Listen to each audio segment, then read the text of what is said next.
After Jesus had finished instructing his 12 disciples, he went on from there to teach and preach in the towns of Galilee. When John heard in prison what the Messiah was doing, he sent his disciples to ask him, "Are you the one who was to come, or should we expect someone else?" Jesus replied, "Go back and report to John what you hear and see. The blind receive sight, the lame walk, those who have leprosy are cleansed, the deaf hear, the dead are raised, and the good news is proclaimed to the poor. Blessed is anyone who does not stumble on account of me." As John's disciples were leaving, Jesus began to speak to the crowd about John. "What did you go out into the wilderness to see? A reed swayed by the wind? If not, what did you go out to see?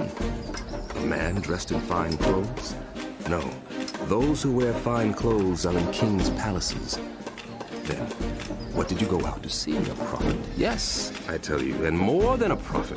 This is the one about whom it is written, 'I will send my messenger ahead of you, who will prepare your way before you.'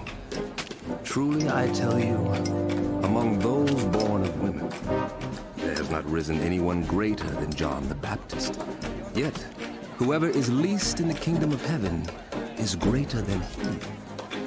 From the days of John the Baptist until now, the kingdom of heaven has been subjected to violence, and violent people have been raiding it. For all the prophets and the law prophesied until John. And if you are willing to accept it, he is the Elijah who is to come. Whoever has ears, let them hear. To what can I compare this generation? They are like children sitting in the marketplaces and calling out to others, 'We played the pipe for you, and you did not dance. We sang a dirge, and you did not mourn. For John came neither eating nor drinking, and they say, he has a demon. The Son of Man came eating and drinking, and they say, here is a glutton and a drunkard, a friend of tax collectors and sinners. But wisdom is proved right by her actions.'" Then Jesus began to denounce the towns in which most of his miracles had been performed, because they did not repent. "Woe to you, Chorazin! Woe to you, Bethsaida!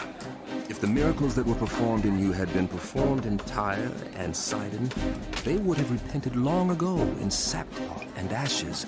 But I tell you, it will be more bearable for Tyre and Sidon on the day of judgment than for you. And you, Capernaum, will you be lifted up to the skies? No, you will go down to the depths. If the miracles that were performed in you had been performed in Sodom, it would have remained to this day. But I tell you that it will be more bearable for Sodom on the day of judgment than for you. I praise you, Father, Lord of heaven and earth, because you have hidden these things from the wise and learned and revealed them to the little children. Yes, Father, for this was your good pleasure. All things have been committed to me by my Father. No one knows the Son except the Father, and no one knows the Father except the Son, and those to whom the Son chooses to reveal him. Come to me, all you who are weary and burdened, and I will give you rest.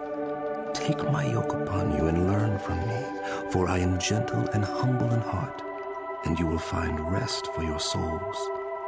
For my yoke is easy, and my burden is light.